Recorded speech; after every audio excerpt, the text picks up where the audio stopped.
Well, people, bless up on yourself. We here with another update. Hope you guys are enjoying your Thursday morning, but we here bright and early with another update, people. And with this one, our about TV just want to freestyle. You know what I mean?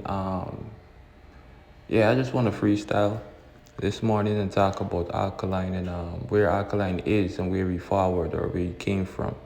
Kind of like a little musical journey. You know, for the artist this morning because I'm over here and I'm saying to myself, yo, you know, to be in the business over the years and from what Alkaline came from, right? Because when Alkaline bust on the scene, it was like he got a lot of fight. He got a lot of negative press, you know, and it was rightfully so because he was the young controversial artist, you know what I mean, at the time, right? They had artists before that was controversial, but he was that young controversial artist that was having all of the media buzz, 2015, 2016, you know. It was kind of like all about Alkaline, you know what I mean? They had other artists, like I said, doing their thing, but here is this youth forward on the scene, leaving this, impact in dancehall, and everyone have their eyes on him. You know what I mean?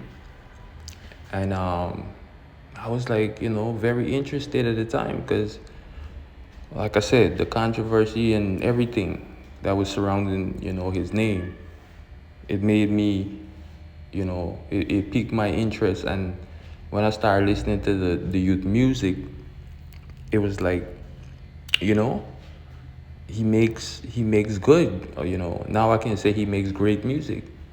um but watching his journey, where he came from to where he is now, I'm like, wow, Alkaline is really a musical genius, and the reason why I say that is because where he is today. Now, like I said, the fight and the hate, the negative press, everything, because when Alkaline was 20, people would say 2014, 2015, 2016, right? Um, he was hot on the scene. He had the music, he had a controversy, he had everything going for him, buzzing. He also had that brand, Vendetta, you know what I mean? So when Alkaline jump out, it's like, he structured his thing in a way where he had, that brand, that Vendetta brand, with the music, because if you follow the story, before him and Not Nice, fall out, or they had the misunderstanding or whatever. Not Nice forward and said that when our client forward to him, he basically said he have the sound was buzzing, but it's like nothing was structured at the time. It's basically Alkaline trying to get a foot in the industry, and Not Nice help him out. All right, so that, I think this is one of the things where people say, um, when the Vendetta fans say Alkaline never got help, some people say, well, yeah, he got help because Not Nice and certain producers that he work with help him out, and that's okay. You know what I mean? That's understandable. Because they both need each other regardless. The producer need the artist need the producer. So, you know, he worked with certain producers. He was doing his thing, but then it's like Alkaline started getting blackball. He started getting this fighter because everyone now start comparing him to Vibes Cartel. People start saying everything he's doing is like Vibes Cartel, and Ray, and he's mimicking Vibes Cartel, and whatever, right? Now that's a fair argument too, right? Um, but I think when people say Alkaline take Vibes Cartel style, some people the Vendetta fans are going to take offense to that because His style is totally different to Vibes Cartel. Um, period. It's just different to Vibes Cartel, you know. And to me, Alkaline is a more intellectual artist, right? Than Vibes Cartel. Not to say Vibes Cartel is not intellectual, but Alkaline is more like he really studied the game, the business. You know what I mean? So when he got the fight and then the negative press, because like I said, it was just about Alkaline at one point, right? He also got himself entangled, and he he was brought in for questioning, right? He was brought in for questioning, and after that incident, Alkaline, I think he ended up fluing out. He ended up leaving Jamaica. What year was that? 2017? Was that 2017, 2018? What year was that? Alkaline leave Jamaica. And you know, when he left Jamaica, he didn't went back to Jamaica in a while. No, while Alkaline was overseas, still doing his thing, still putting up music, still finding hit records, right? Um, a lot of people were saying, you know, um,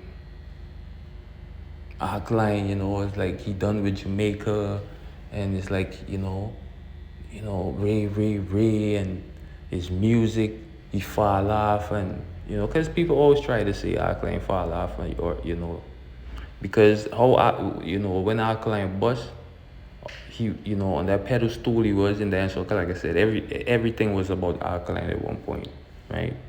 So it's like some artists wasn't even getting a look in, right, into the game or into the business unless they was doing what they supposed to do, put out great records or great albums or EPs, whatever, good music, or I don't know, right? But at one point it was just about Alkaline. No, what happened is a lot of people started saying, oh, he did see that, and then we started seeing other artists, which in other artists was vocal before, right? But when he flew out and he left Jamaica, people started saying, oh, he done with Jamaica. You remember even Beanie Man came out and said, Alkaline said he had done with Jamaica and he's not going to perform in Jamaica no more and all these things, right?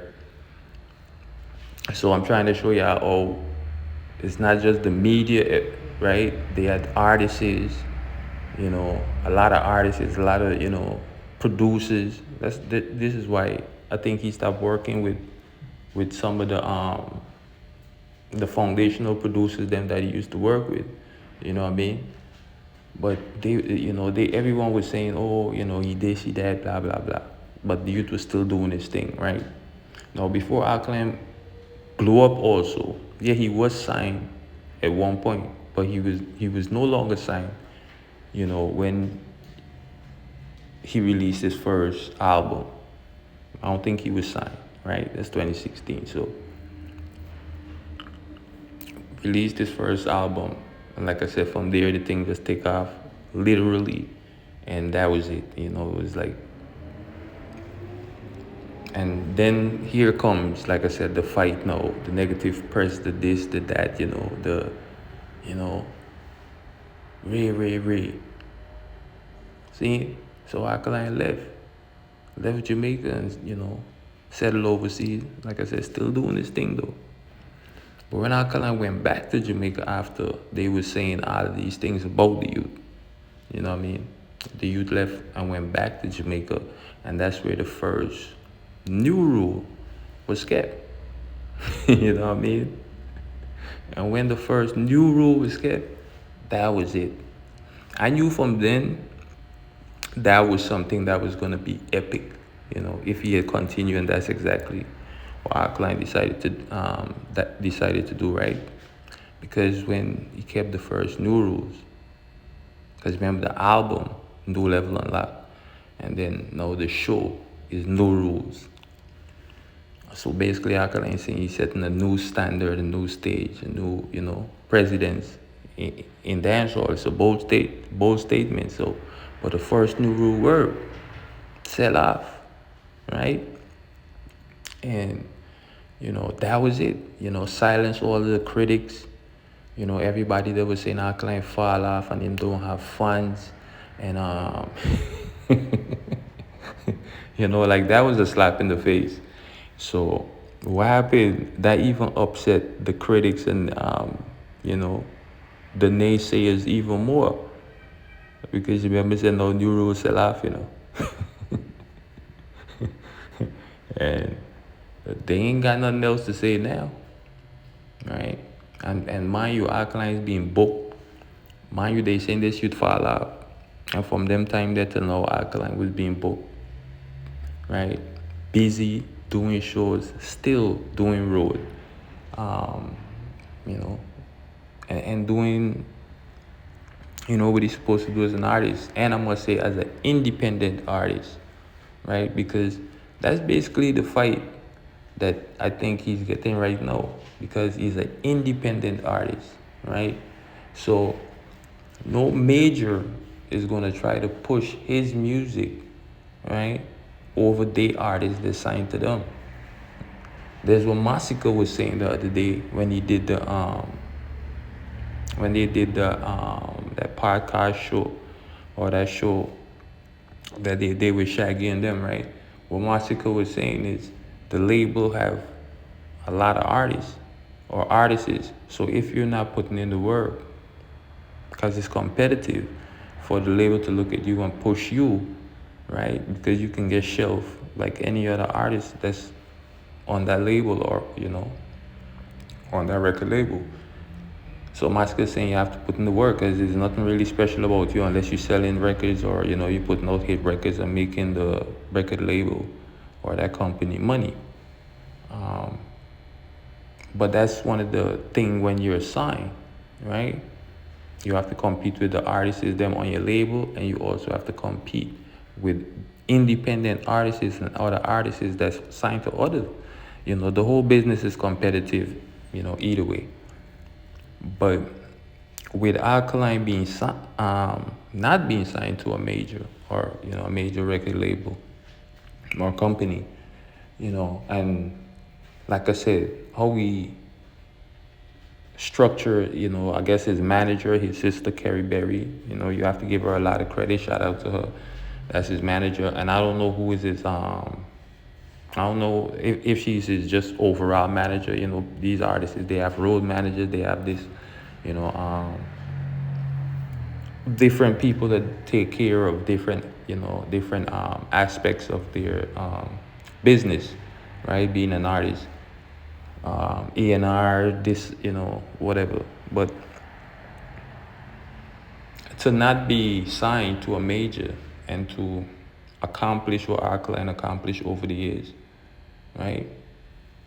To me, that's a great feat and it's a great height. And it's like something I look at and it's like me just wanting to give the youth his flowers, kind of like while he here.